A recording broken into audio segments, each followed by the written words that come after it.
Hello guys, welcome back to our channel that is career wave. मेरा नाम Satendra Pathak and as you all know कि result तो आ ही चुका है AITC 2024-23 वाला।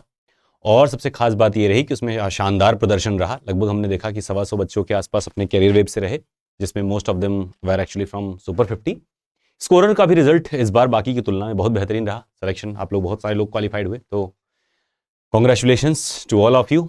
ज़्यादातर लोगों के बारे में आप जानते हैं और ज़्यादातर लोगों के बारे में आप नहीं जानते होंगे, लेकिन आप टेंशन मत लीजिए, धीरे धीरे करके सभी अपने आप ही इंटरव्यू वगैरह देंगे। इस बार का बैच बड़ा अच्छा है, बड़ा हम्बल लोग हैं, बड़ा सपोर्टिव भी हैं, और कुछ ने तो खुद ही डिक्लेयर किया, कुछ अभी बचे हैं, थोड़े दिन में वो भी बता देंगे। तो एनीवे कुल मिला के एक स्टेप तो फाइनल हो गया कि आप लोग का क्या रहा, मतलब एक पहला प्रोसेस या पहला स्टेप आपका क्लियर हुआ। नेक्स्ट स्टेप इसके बाद में हमें लगता है ऐसा कि फरवरी के एंड तक लगभग DV के लिए आपको हो सकता है बुलाया जाए, यानी कि विदिन 15 to 20 डेज आपके पास में डॉक्यूमेंट वेरिफिकेशन की एक कॉल लेटर आने वाली है, और उसके बाद में क्या होगा कैसे होगा उसी के बारे में हम लोग चर्चा करेंगे, और सारी चीज़ें इसमें लगभग क्लियर रहेंगी। हमें लगता है कि इसके बाद कोई डाउट रह जाएगा, इस तरह का डिटेल वीडियो है। अगर आप कभी नहीं गए होंगे DV देने, तब भी आपको कोई दिक्कत नहीं होने वाली है। चलो फटाफट से बात कर लेते हैं।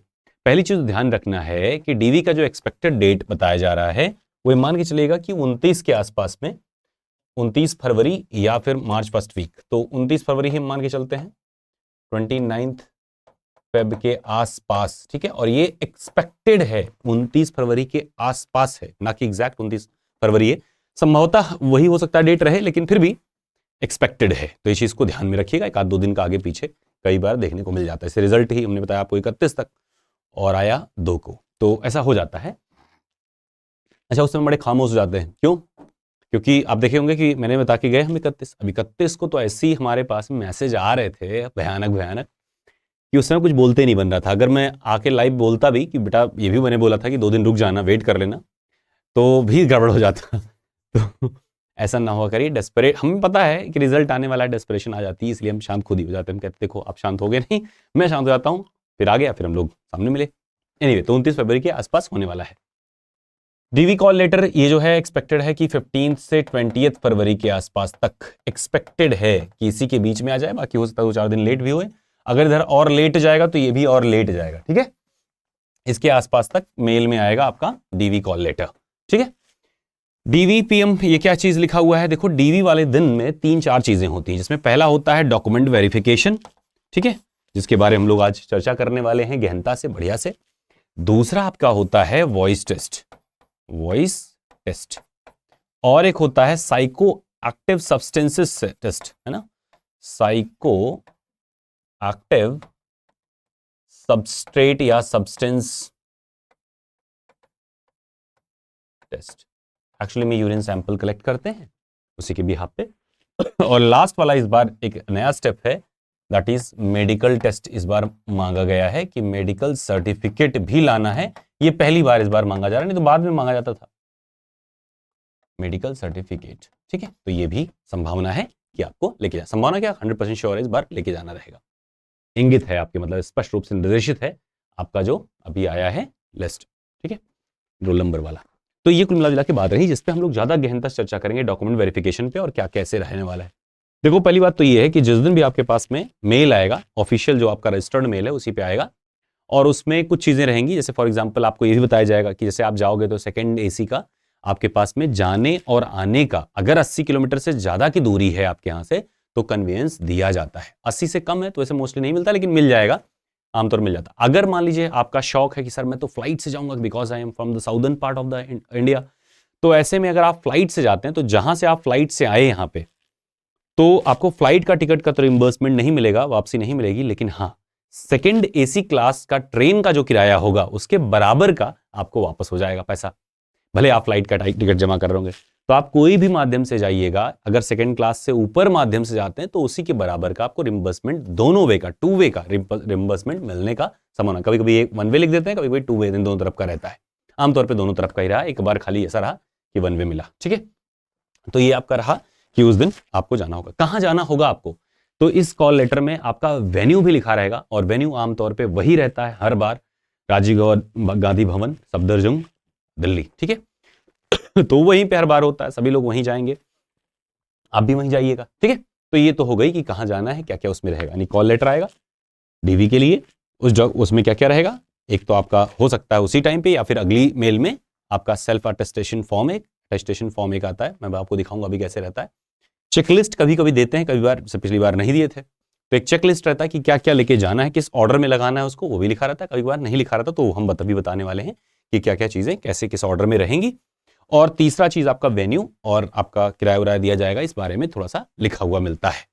अच्छा, उसी के साथ के आसपास जैसे जिस दिन आपका ई कॉल लेटर आता है, उसी के कम से कम 2 दिन पहले ही आपका डीवी का अनाउंसमेंट यानी नोटिस आई रहती है, जिसमें सभी बच्चों के नाम लिखे होते हैं डेट वाइज में, यानी एक तालिका लिखी रहती है कि किस दिन आपको जाना है, किस टाइम जोन में आपका पड़ेगा। Time zone in the sense किस समय से किस समय के बीच में आपको बुलाया गया। 10-10 करके बच्चे बुलाए जाते हैं हर 2 घंटे के स्लॉट में, कई बार 10 कभी 15, जैसी उनकी स्टाफ की कैपेसिटी रहती है। बहुत ही जबरदस्त का इन्वायरमेंट रहता है वहां, आप जाओगे तो आपको लगेगा कि हाँ अच्छी जगह आप गए हो, मतलब बड़ा सपोर्टिव रहते हैं। छोटी मोटी चीजों को लेकर बहुत लोग डरवा रहे होंगे आपको कि ये कर देंगे वो कर, कुछ नहीं करते, बहुत हम्बल रहते हैं। हाँ, अगर आप फ्रॉड करने की कोशिश करोगे, कुछ उसमें दिखेगा आपको 420 CS आपके कंटेंट में, तो जाहिर सी बात है इतने भी लापरवाह नहीं हो लोग, बहुत ध्यान देते हैं चीजों का।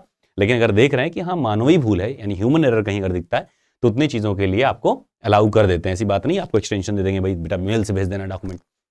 बहुत सपोर्टिव रहेंगे, आपको बड़ा कूल रख करके वहां पे रखेंगे, डरने वरने वाला सीन वहां पे नहीं बनता, बहुत आराम से आपको सपोर्ट करते हैं चीज में। तो बहुत ही मुस्कुराते हुए एकदम बढ़िया फॉर्मल तरीके से जाइएगा।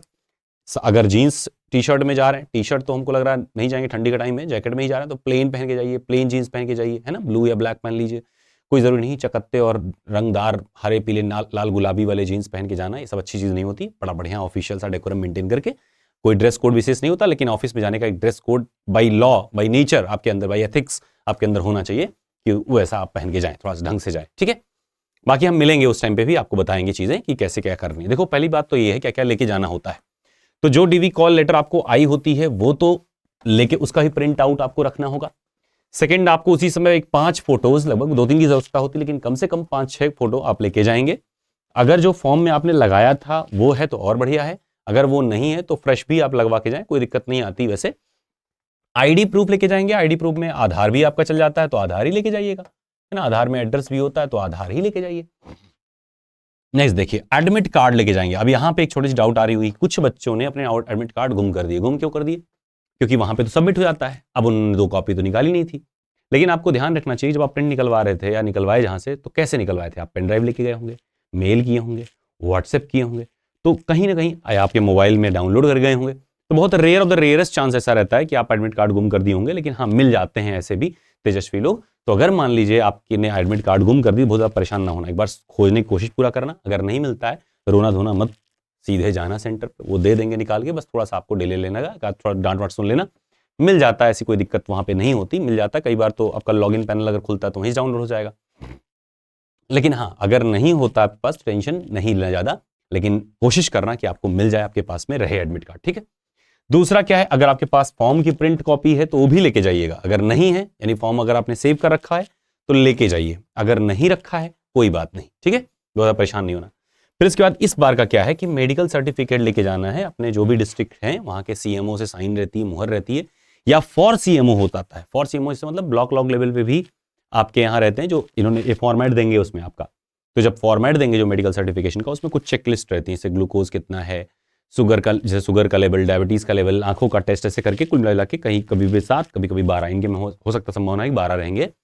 तो 12 टेस्ट होते हैं, बहुत ज़्यादा टेंशन नहीं लेना है। आप हॉस्पिटल जाओगे, सारी चीज़ बड़े आराम से धूमधाम से हो जाती हैं, मुहर भी लग जाता है, एंड फॉर सीएमओ यानी चीफ मेडिकल ऑफिसर के अंतर्गत बन जाता है। आप जाओगे जब वहाँ पे मेडिकल सर्टिफिकेट बनवाने, तो आपको सारा कुछ वहाँ पे लोग बताएंगे और करवा भी देंगे, बस जाना, थोड़ा समय लेके जाना, ठीक है।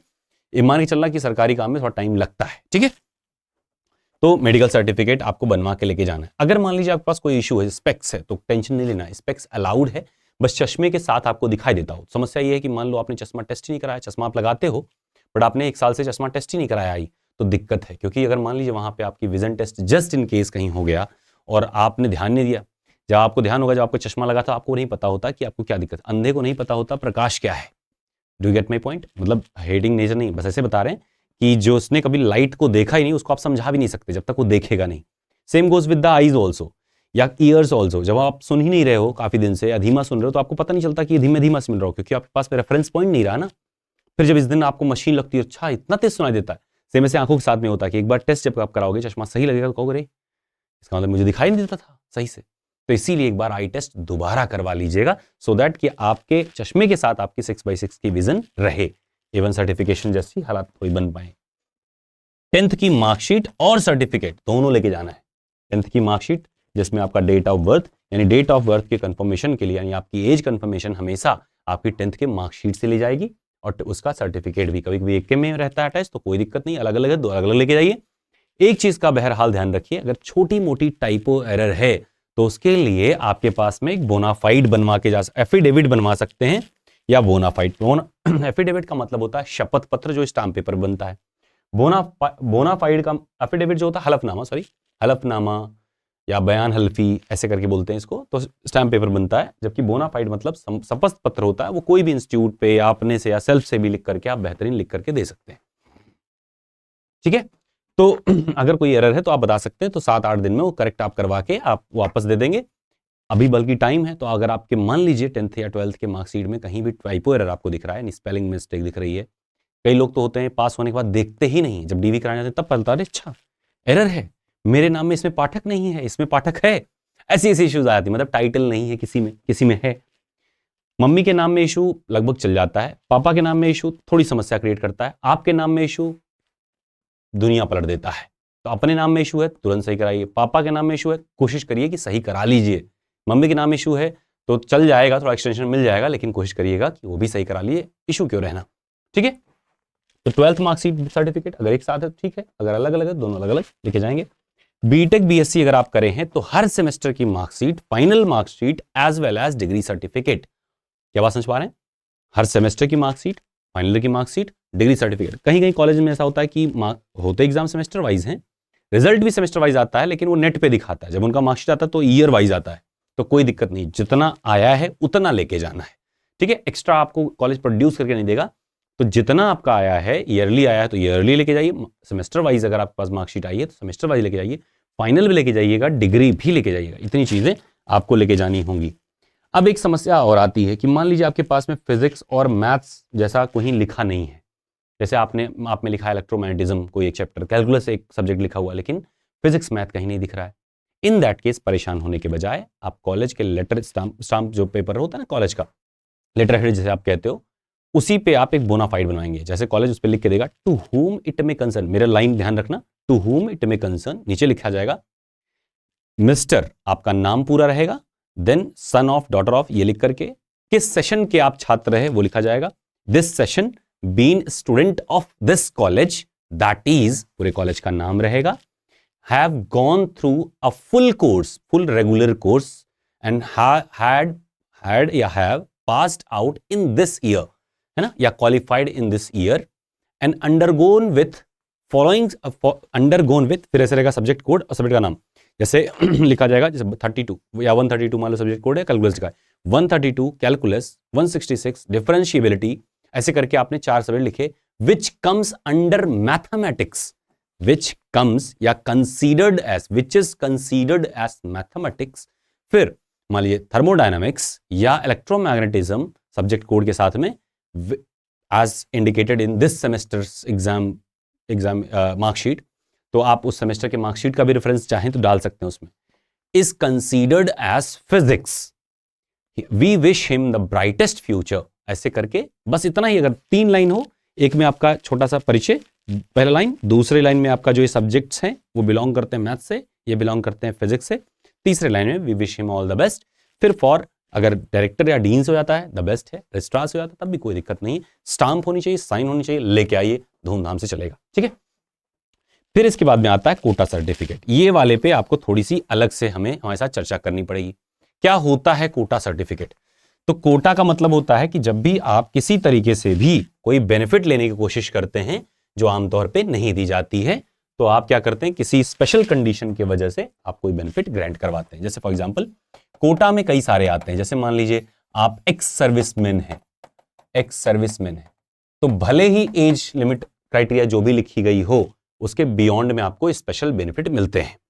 अगर आप मान लीजिए फिजिकली हैंडीकैप्ड हैं, है ना, तो ऐसे केसेस में भी स्पेशल क्राइटेरिया, एज, इन सब की चीजें मिलती हैं। SC ST OBC EWS UR को छोड़ के बाकी सब में क्या है, कुछ ना कुछ स्पेशलिटीज मिलती हैं। तो वो जो सर्टिफाई आपको करता है उस पन्ने को कहते हैं हम सर्टिफिकेशन या कोटा सर्टिफिकेट। ठीक है, अब देखो अगर आपका कोटा सर्टिफिकेट एससी का, एसटी का लगा हुआ है, चाहे ये स्टेट हो या सेंट्रल हो, फॉर्मेट पे हो, चलेगा।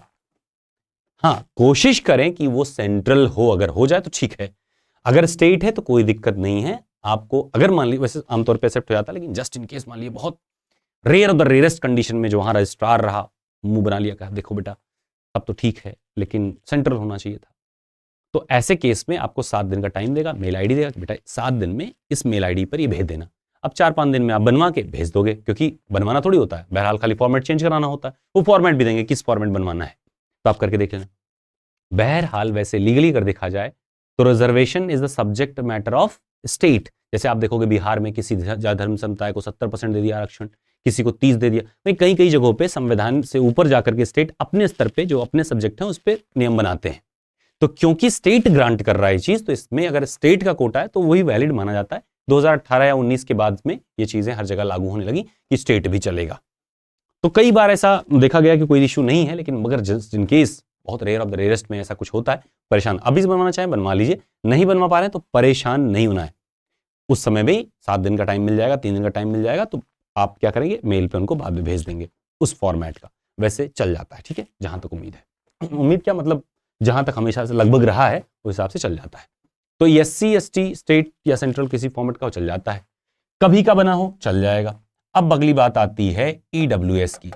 अगर ईडब्ल्यूएस सर्टिफिकेट आपने लगाया है तो उसके साथ में आप अगर इनकम सर्टिफिकेट भी लगाएं तो ज्यादा बेटर रहेगा। ईडब्ल्यूएस या इनकम सर्टिफिकेट ये फाइनेंशियल ईयर कौन सा 2023-24 का होना चाहिए, इस फाइनेंशियल ईयर का, यानी 1 अप्रैल से 31 मार्च 2024 के बीच का होना चाहिए। 1 अप्रैल 2023 से 31 मार्च 2024 के बीच का बना होना चाहिए। नहीं, इसको आपको हटाना पड़ेगा 31 मार्च वाला। क्यों? क्योंकि ये नहीं चलेगा। आप वैलिड होने चाहिए जब आपका फॉर्म का नोटिफिकेशन 20 तारीख शायद भरा हुआ था, भरना शुरू हुआ था, तो मान लीजिए 20 अक्टूबर को आया, 20 नवंबर तक, आई थिंक, मुझे याद नहीं आ रहा, आप कमेंट सेक्शन में बता दीजिएगा इसको। अगर मान लीजिए लास्ट डेट फॉर्म फिलिंग की 20 नवंबर थी तो 20 नवंबर तक का, वैसे मुझे लग रहा है 1 दिसंबर शायद था ना, 1 दिसंबर था आई थिंक, तो 1 दिसंबर अगर लास्ट डेट था तो 1 दिसंबर तक में ही आपके या उससे पहले ही का सर्टिफिकेट हो। तो 1 अप्रैल से लेकर के, मैं यहां लिख दे रहा हूं 1 दिसंबर, या यहां पे लिख दूं मैं 30 नवंबर, नहीं 1 दिसंबर तक 2023 तक के बीच का अगर हो तो ठीक है।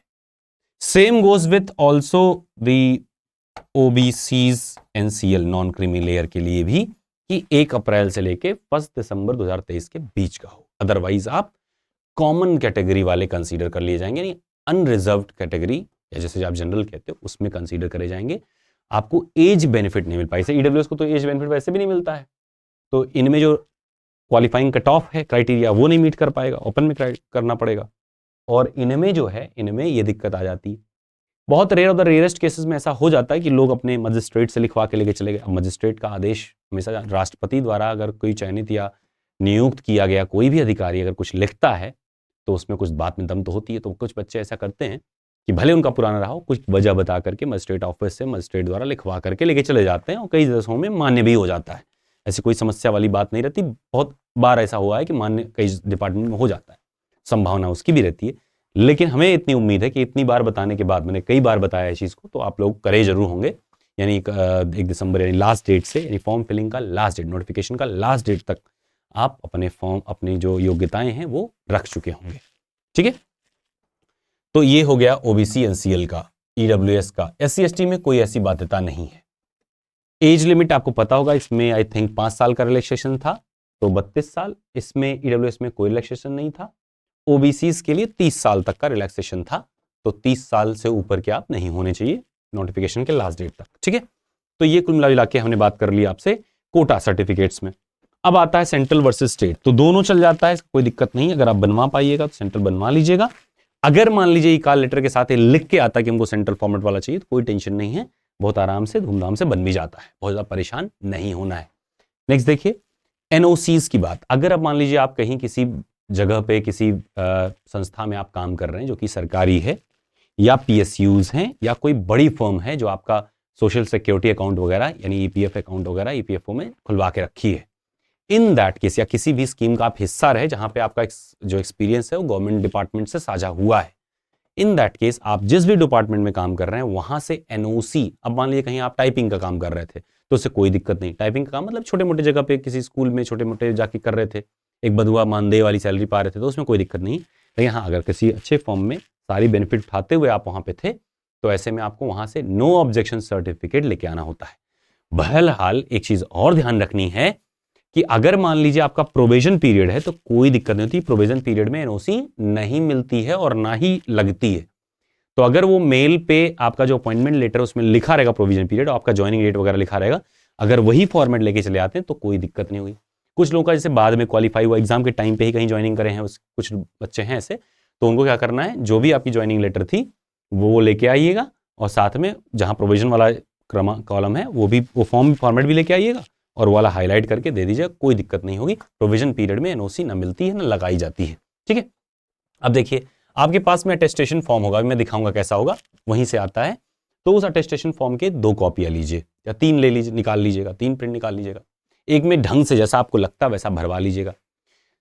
दूसरा क्या करिएगा कि आप इसे ब्लैंक, से कई चीजें नहीं समझ में आती हैं और आप लोग हमसे पूछते हो, आमतौर पर मैं बता देता हूँ, लेकिन अंतर्मन नहीं कहता आपका, तो जस्ट इन केस आपका अंतर्मन नहीं करा तो आप वैसे लेके जाइएगा। वहां भरने में कितना टाइम लगता है, साइन मुहर सब करा के लेके जाइएगा, जो मेन चीजें भर लीजिएगा। दस्तखत जहाँ साइन वाइन जैसे करानी है कि 2 जान पहचान वाले व्यक्ति जो आपको 5 साल से अधिक से आपके लोकेलिटी में जानते हो, उनका आधार नंबर, उनकी साइन लगवानी है, वो सब पहले से कराए रखिएगा। जहां जहां कंफ्यूजन है वो वाला कॉलम खाली करके वहीं पूछ करके आप दे सकते हो। एक तो बढ़िया से पूरा भर के जाइएगा, एक खाली लेके जाइएगा, और एक वाला क्या है खाली स्टाम्प मरवा करके बाकी खाली छोड़ के जाइएगा, मतलब उसमें एकदम पूरा ब्लैंक, और एक में जहां तक समझ में आ रहा भरा है, जहां दिक्कत है उसको खाली छोड़ा है, और एक पूरा भर के लेके गए। ऐसे कर सकते हैं, या एक ही लेके जाइए जितना समझ में आ रहा भरा है, जो नहीं समझ में आ रहा है उसको छोड़ दिया है। हाँ, साइन वाइन की जहां जरूरत थी वो सब करवा के रखा है, लास्ट में सब अटेस्टेड है, लेके चलेगा, एक ही से काम चल जाएगा। बस for on the safety ground आप 2 ले लीजिएगा। फिर इसका जो भी आपने यहां तक का पूरा समा बांधा है, ये सब कुछ इन सभी चीजों का एक जेरोक्स सेट निकालिए, एक क्या 2 जेरोक्स सेट निकालिए, दोनों को सेल्फ अटेस्ट कर दीजिए। वो जेरोक्स कॉपी वहां जमा भी हो जाती है, एक आध बार जमा भी हुआ है, पिछली बार का तो नहीं पता, किसी ने बताया नहीं किसी बच्चे ने, लेकिन इन सबका पूरे का एक जेरोक्स सेट निकालिए, उसको अटेस्ट करना। अटेस्ट मतलब हर जगह सेल्फ अटेस्टेड अपना साइन, सेल्फ अटेस्टेड अपना साइन, ऐसे करके आप लेके जाइएगा। ठीक है, फिर इसके बाद में क्या है, अदर्स, अभी छोड़ देना अदर्स को। एरर इन डॉक्स, अब मान लीजिए आपके किसी भी डॉक्यूमेंट में एरर है, किसी डॉक्यूमेंट में आपके एरर है, आपको पता है पर उन्हें नहीं पता है। जैसे मान लो कोई छोटी त्रुटि है, जैसे पासिंग डेट का कुछ ऐसा ऊपर नीचे लग रहा है, हल्का फुल्का लग रहा है, इन दैट केस क्या कर सकते हैं आप, एडवांस में एक एफिडेविट बनवा के किसी भी अपने कचहरी से जाइएगा, 50 रुपए 100 रुपए के स्टाम्प पेपर पे लिखवा करके कि मैं फलाना फलाना फलाना ये चीज़ रही है जो कि हमारे संज्ञान में आई है, इसे मैं इतने दिनों में के भीतर शीघ्र ही सत्यापित करवा करके, करेक्ट करवा करके आपको उपस्थित करवा दूंगा। ये चीज़ जब अगर आप लिख के ले जाएंगे, जस्ट इन केस उनकी नज़र में अगर आता है, वैसे छोटी मोटी जो मतलब होता नहीं अजीब सी, मतलब बिन मतलब की जो एरर होती हैं वो इग्नोर कर देते हैं, लेकिन हाँ अगर कहीं मान लीजिए कंसीडर कर लें तो आपके पास कम से कम ऐसा कुछ रहे जो आप उन्हें दिखा सकें, सो दैट आप बाहर ना जाएं। बहुत ही वर्स्ट सिनारियो में ही वो लोग आपको बाहर करेंगे, जब उनको लगेगा कि एलिजिबिलिटी ही नहीं मीट करता तो आपको बाहर करेंगे। अदरवाइज में जहां तक संभव हो पाता है ये डिपार्टमेंट आपका सहयोग करती है। ठीक है, इस बात का ध्यान रखना है। Missing admit card, missing admit card में हमने आपको बता ही दिया कि अगर आप मान लीजिए आपके पास एडमिट कार्ड नहीं है, इन दैट केस घबराना नहीं है, ध्यान लगाना है कि एडमिट कार्ड किसने डाउनलोड करा था आपका, कहां से आपने लिया था। अगर साइबर कैफे से लिया था, मोस्ट प्रोबेबली साइबर कैफे वाले रखते हैं, उनके पास पड़ा रह जाता, डिलीट नहीं करते तुरंत का तुरंत, डिलीट भी कर दिए तो उनके पास रिक्यूआ जैसे सॉफ्टवेयर होते हैं, रिकवर कर लेते, नहीं है तो आप डाउनलोड करा के रिकवर करा देना। इसके अलावा अगर मान लीजिए आपके दोस्त ने किसी ने किया तो आपको व्हाट्सएप पे, मेल पे कहीं तो भेजा होगा, फिर आप जब प्रिंट कराने गए होंगे तो वहां पे आपने प्रिंटर में जब भेजा होगा तो भी कहीं ड्राइव में कहीं ना कहीं तो पड़ी ही होगी, कैसे आपने प्रिंट कराया था, तो कहीं ना कहीं किसी ना किसी चेन में आपको दिख जाएगी वो। जस्ट इन केस नहीं दिखती है तो घबराने का नहीं, वहां पे जाना है, वहां मिल जाता है, थोड़ी सी सुन लीजिएगा, अब क्या बताएं आपको। फिर इसके बाद में ट्रैवल अलाउंसेस की बात करें तो दोनों तरफ से सेकंड क्लास एसी के बराबर का किराया आपको दिया जाता है अगर 80 किलोमीटर से दूरी ज्यादा है आपके घर से वहां की तो और अगर आप फ्लाइट से गए टेंशन नहीं लेना है, ट्रेन के बराबर का सेकंड क्लास एसी का एक बराबर का ही रिम्बर्समेंट मिलेगा, फ्लाइट का टिकट का पूरा रिम्बर्समेंट तो नहीं मिलता। फिर इसके बाद में अगर एरर है डॉक्यूमेंट में अगर कहीं एरर है तो आप एफिडेविट लेके गए तो आपको एक्सटेंशन मिल जाता है 7 दिन का, 8 दिन का, 10 दिन का, कुछ स्पेशल केसेस में देखा गया है ज़्यादा भी मिल जाता है। जैसे मान लीजिए कोई बच्चा है जो फाइनल ईयर का है और उन्हें लगता है कि ये बच्चा इतना प्रवीण है, पहले अटेम्प्ट में इतना अच्छा नंबर लेके आया हैं। कई सारे बच्चे ऐसे कि पहले अटेम्प्ट में इतना अच्छा लेके आया और अभी इनका ग्रेजुएशन इसी साल फाइनल हुआ है, तो उनको लग रहा है कि मार्कशीट इनकी डिग्री की, जैसे अब डिग्री तो इशू नहीं, उन्होंने मार्कशीट तो सारी दिखा दी, तो क्योंकि मार्कशीट सारी डिग्री में थोड़ा सा डिले है, तो ऐसे में वो 2-3 महीने तक का भी ग्रांट कर सकते हैं। ऐसी कोई बहुत बड़ी बात नहीं है। अगर उन्हें लग रहा है सब कुछ जेन्युइन है तो ग्रांट कर देते हैं, मार्कशीट वगैरह देख लिए, सब कुछ में निश्चिंत है, तो ऐसे में कुछ नहीं दिक्कत। वो अपना मेल ID देते हैं या कुछ भी ऐसा कुछ सिस्टम बता कर कि इतने दिनों के भीतर आप बताइएगा, इसको जमा कराइएगा, तो ऐसे केसेस में आप बाद में देंगे। बहुत ही कम चांस होते हैं कि रिजेक्ट कर दें, लेकिन अगर रिजेक्ट भी करते हैं टेंशन नहीं लेना है, क्योंकि जब सेकंड लिस्ट आती है तो उसमें हो सकता है आपको चांस मिल जाए, है ना। जो सेकंड लिस्ट आती है, थर्ड लिस्ट आती है, उसमें मिल जाए मे बी। ठीक है, तो इतना है। अब अदर्स के बारे में, इसके बाद में कौन कौन सी बातें और ऐसी हैं जो आपको लगती है कि सर छूट गई, वो आप कमेंट सेक्शन में बताएंगे। जैसे फॉर एग्जांपल, सर मैं पहले मेरे बड़े बड़े बाल हुआ करते थे, ट्राया के बारे में किसी ने बताया नहीं, तो सर मेरे सारे झड़ गए और फिर मैं गंजा लगता हूँ, फोटो से मैच नहीं करता। कोई बात नहीं, जो फोटो आपने लगाया है अगर वो है वही लेके जाइएगा, नहीं है तो ऐसे ही गंजे वाले ही फोटो लेके जाइएगा, जस्ट इन केस। परेशान नहीं होना है। इसके अलावा इसे कोई दिक्कत आती है कि सर मेरा ये सर्टिफिकेट है, वो सर्टिफिकेट इस फॉर्मेट में नहीं, उस फॉर्मेट में, कोई विशेष टेंशन लेने की जरूरत नहीं है। अगर आप इस वीडियो को ध्यान से दोबारा देखेंगे, ज़्यादातर चीज़ें क्लियर हो जाएंगी। अगर क्लियर नहीं होती हैं, कमेंट बॉक्स में आइएगा, बढ़िया सा कमेंट टाइप करिएगा, हम देखेंगे, नया वीडियो बना देंगे, उस पर सारी चीज़ें कर देंगे। तो ये तो हो गई बात पूरी डॉक्यूमेंट वेरिफिकेशन की। इसके बाद में होती है साइको एक्टिव सब्सटेंस टेस्ट। तो साइको एक्टिव सब्सटेंस टेस्ट क्या होता है? ये साइको एक्टिव क्या होता है? अगर आप गांजा, अफीम, चरस, है ना, ये ऐसे ऐसे करके खतरनाक टाइप के अगर ड्रग्स का सेवन अगर आपने करा है, तो माना जाता है, अल्कोहल भी ऐसे माना जाता है कि आपके यूरिन में, आपके ब्लड में उसके ट्रेसेस अवेलेबल रहते हैं। तो ऐसे में क्या करते हैं, वो आपका यूरिन सैंपल लेते हैं, जिसको टेस्ट करते हैं। ठीक है, तो साइकोलॉजी टेस्ट नहीं ले रहे हैं, क्या ले रहे हैं? साइको एक्टिव सब्सटेट का टेस्ट ले रहे हैं आपकी यूरिन सैंपल के जरिए। ये चीज होती है जो डीवी के बाद में, हमें लगता है वॉइस टेस्ट के पहले जाकर देना होता है। कई बार पहले ही जमा करा लेते हैं जाते ही, कई बार ऐसा होता है कि डीवी के बाद कराते हैं। भाई आपकी डीवी में फेल हो जाए, पहले से करेंगे क्या? उसका डीवी में वो फेल हो गया तो क्या करेंगे? है ना, उसको रख के क्या करेंगे? अच्छी चीज तो है नहीं।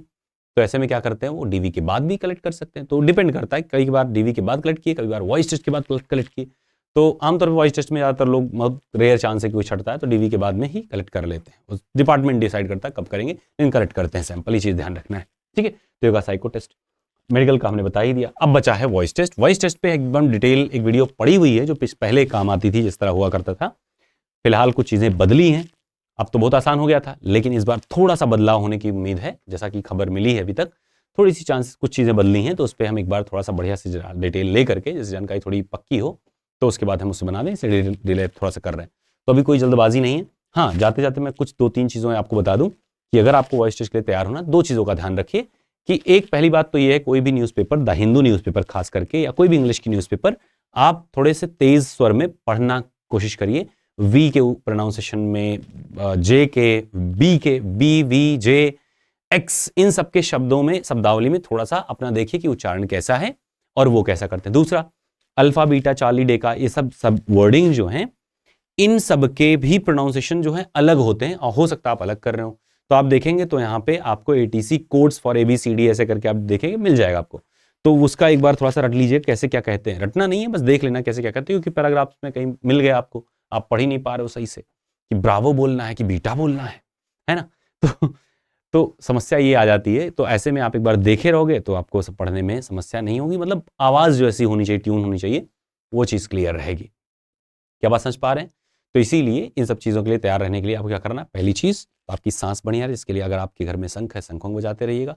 अगर थोड़ा बहुत रनिंग कर सकें, पहले जॉगिंग से शुरुआत करिएगा, तो उससे थोड़ा सा चेस्ट कैविटी बढ़ती है, तो काम बन जाता है। वैसे 15 सेकंड से ऊपर का आइडियल टाइम रहता है, लेकिन 12 सेकंड तक भी अगर आप सांस रोक पाते हैं आके धुन निकालते हुए, तब भी ठीक है, ऐसी कोई दिक्कत नहीं।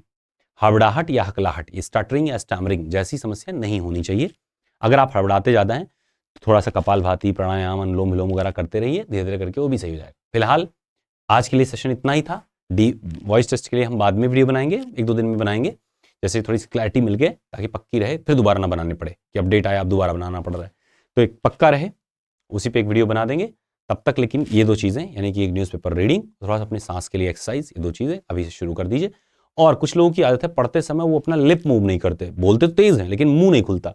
तो मुंह पूरा खोलिए, जैसे बात ही कर रहे हैं तो मुंह खोल के बात करिए, मुन्न मुन्न वाली बात नहीं की, हल्का सा ओठ चल रहा, बाकी अंदर तेज बोल रहे हैं। होठ घूमते हुए दिखने चाहिए। ताकि जब आप किसी को देख के अगर कोई चीज़ बता रहे हो, बीच में ग्लास भी हो, तो आपके लिप मूवमेंट को देख करके वो समझ जाए। यानी कि मैसेज कन्वे करने वाले हैं तो मैसेज कन्वे के हर स्टेप पे आप बेस्ट रहो, आपको देख के उन्हें खुशी हो, ऐसा ना लगे कि एयरपोर्ट इन्हीं के लिए बना रहे थे कि अगला वाला ये वाला भाव उनके अंदर ना आए। ठीक है, तो बहरहाल इतनी सारी चीज़ें थी और मुझे लगता है आपको सेशन बहुत बढ़िया लगा होगा, प्यारा लगा होगा। अगर बढ़िया लगा होगा तो जाते जाते एक चीज़ करना, क्वालिफाइड तो सारे लोग हो ही, और आपको पता ही है कि मैं बाध्य करता नहीं आप लोगों को कि भाई अपना डिटेल्स शेयर ही करो। शेयर कर दोगे तो भी मैं डिस्क्लोज अभी करूंगा नहीं, बाद में आपका फाइनल लिस्ट जब आएगा उसके बाद में अगर आप इंटरव्यू दे सकें, एक कॉल करके बता सकें, मिठाई जो हमने आप सबने वादा किया था लेकिन 2-3 को छोड़ के किसी ने भेजा नहीं है, तो मिठाई भेज दीजिए। ठीक है सर, मैं फाइनल के बाद, अरे 20 रुपया बचा के भी क्या करोगे, 20 रुपये का एक मिठाई ऑर्डर नहीं कर सकते, है ना।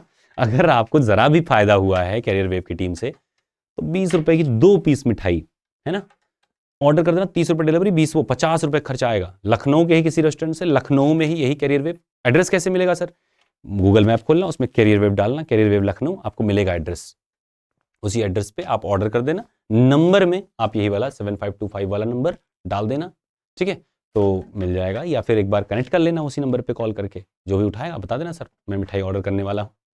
ठीक है, थोड़ा सा स्टाफ भी खुश लगेगा कि भाई इतने सारे बच्चे क्वालिफाई हुए, कम से कम मिठाई तो दे आते, दे नहीं आ नहीं पाए कोई बात नहीं, मिठाई तो पहुंचा ही जाए। फाइनल तो आएगा, क्यों नहीं आएगा, है ना, हमेशा आता है। आप लोगों के अच्छे मार्क्स हैं, कुछ एक दो के ऐसे हैं जो वर्ज पे हैं, लेकिन ज़्यादातर लोग ऐसे हैं जो बढ़िया नंबर लेके आए इस बार। उम्मीद तय इतनी ज़्यादा कट ऑफ जाने के बाद भी इतने सारे क्वालिफाई हुए, मतलब ज़बरदस्त रहा। बस थोड़ा सा दर्द इस बात का है कि थर्ड शिफ्ट वालों में कई सारे हमारे ऐसे बच्चे हैं जिनको मैं देख करके मतलब कॉन्फिडेंस था कि इनका तो होना है, उन लोगों के साथ थोड़ा चीटेड फील हो रहा है। इसलिए हमने आपसे बताया था कि जिनको भी दिक्कत हो रही है थोड़ा RTI वगैरह डाल के एक बार चेक कर लें। ठीक है, तो आज का सेशन यहीं समाप्त करते हैं और जाते जाते उम्मीद करते हैं कि आप चैनल को सब्सक्राइब ज़रूर करेंगे। और मैंने एडवर्टाइजमेंट वैसे कभी करा नहीं किसी भी बैच के लिए, और ना करने की ज़रूरत पड़ी, तो मुझे लगता है कि अब भी ज़रूरत नहीं पड़ेगी, क्योंकि आप लोग तो हैं ही, तो आप जो क्वालिफाई होते हैं वही रिफ़र करते हैं। तो ज़रूर जहाँ भी जाइएगा, जैसे भी जाइएगा, रिफ़र ज़रूर करिएगा। और आगे चल करके अगर चैनल वैनल बनाइएगा, ठीक है, तो चैनल वैनल बनाते ही हैं आप लोग, ज़्यादातर लोग बनाते हैं, तो उन्हीं चैनल से हमारे पास में आते हैं बच्चे। तो इस चैनल में जितना आपने एक्सपीरियंस किया है, जो भी एक्सपीरियंस किया, जैसा भी एक्सपीरियंस किया, जितना आपको जेन्युइन लगा, उतनी बात तो आप कह ही सकते हो, तो उतनी बात ज़रूर कहिएगा जब भी एग्जाम आए।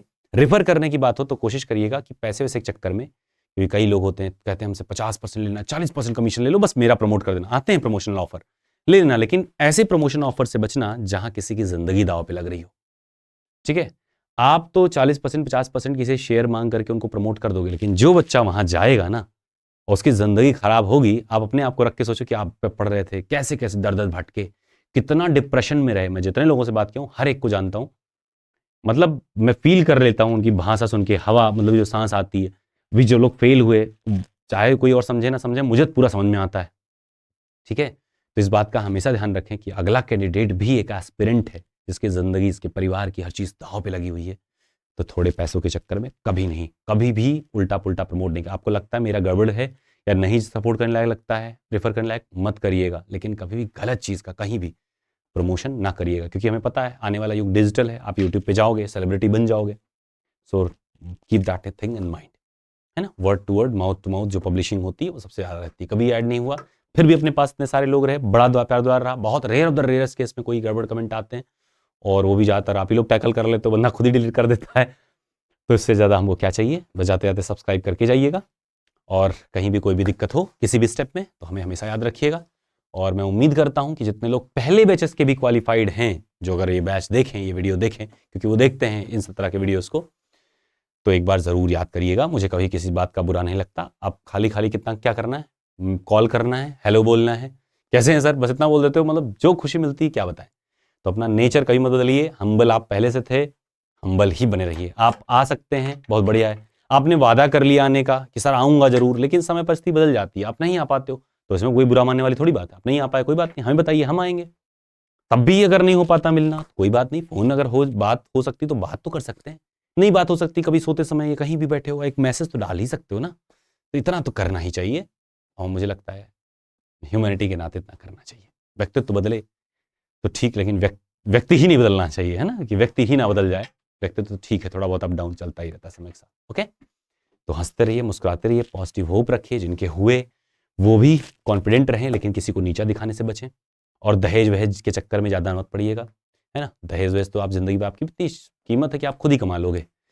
पर हाँ, व्यक्ति ज़रूर देख के आइएगा, जो भी आए। अगर किसी की ज़िंदगी सपोर्ट कर पाइएगा बहुत बढ़िया है, अपनी ज़रूर सपोर्ट करिएगा, फैमिली की ज़रूर सपोर्ट करिएगा। इसीलिए तो आप पढ़ रहे थे कि आप कुछ लोगों की ज़िंदगी में उजाले लेके आएँ। तो अपनी ज़िंदगी में आया है तो उसका कुछ टुकड़ा 5% 10% ऐसे ही अपने जैसे दोस्तों या बच्चों को ज़रूर सर्व करिएगा। अगर आपको ऐसे बच्चे नहीं मिलते तो कई सारे फर्म्स हैं जैसे किट्टो, कमेंट करने से पहले, क्रिटिसाइज़ करने से पहले आप कभी जाओगे उनके प्लेटफॉर्म पे तो बड़ा बढ़िया फंड रेजिंग का काम करते हैं। ज़्यादा नहीं, 100-50 रुपये अगर महीने का दे दोगे तुम्हें नहीं पता चलेगा, लेकिन वो मिलजुल के लाखों में पहुंच जाता है, कई लोगों की जिंदगी बच जाती हैं। एजुकेशन में सपोर्ट करना है, हम हैं। हमसे आप बताओगे सर मैं किसी बच्चे का अगर कोई दिक्कत होगी बताना सर, मेरी तरफ से सपोर्ट रहेगा, बता देना, हम आपको उस बच्चे से बात करवा देंगे। आप क्रेडिबिलिटी भी ले लोगे कि हाँ सही जगह पैसा लगा, सही बच्चा है। आप वेरीफाई करके भी देख सकते हो, किसी बच्चे को सपोर्ट मिल जाएगा। आपको तो पता ही है ना कितना लोग संघर्ष करते हैं, ठीक है। या फिर और भी इंस्टीट्यूट्स हैं, ऐसे कई सारे उपक्रम चलते हैं जो ये सब काम ही करते हैं, उनका काम ही है। अब देखो कहाँ ब्लैक हो रहा है, कहाँ कौन धोखा दे रहा है, ये आपका काम नहीं है। अगर आप खुद से कर सकते हो ठीक है, अदरवाइज कुछ तो ट्रस्ट आपको करना ही पड़ेगा। इस भाव से थोड़ा सपोर्ट करिएगा, अच्छा ज़िंदगी बनाइएगा। तो भाषण लंबी हो गई, क्लास लंबा हो गया, लेकिन हमें पता है बहुत सारे लोग सुनते हैं इसलिए हम बोल देते हैं। सो बहरहाल ये इधर की मैसेज जो है, अगर आपको बुरा लगेगा इग्नोर कर दीजिएगा, अच्छा लगेगा तो ज़रूर सुनिएगा, ज़रूर अप्लाई करिएगा।